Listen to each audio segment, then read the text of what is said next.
one of the principles that Kashonna has always spoken about is pause. And Kashonna, tell us what you mean by pause. Absolutely. So when we first talked about it, my pause meant to stop before I spoke.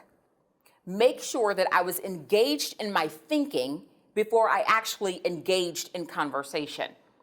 The pause was kind of the intersection, if you will, that allowed me to make sure that what I was saying was shaped and framed well enough to be palatable for the person that was receiving the message. Because I coach people in public speaking and speaking skills, and I also work with people who speak English as a second language, helping them communicate. I saw pause as an opportunity to step back a moment and eliminate those uhs that we all have, because the way you deal with that is to pause. Mm-hmm. And what also happens is when you pause, you have that moment to think about what you're saying.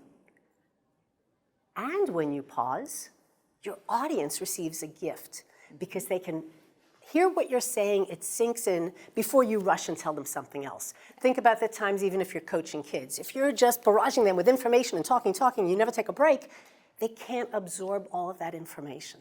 And so when Kashonna and I started talking, we said, we both deal with pause as one of the hallmarks of what we do, but we look at it differently. So we decided to come up with this pause model. Yeah. And I'll let you take off with that. Thank you so much, Lynda. And I love that because even though we saw it differently, it allowed us to understand that there was a space for collaboration. Let me say that again.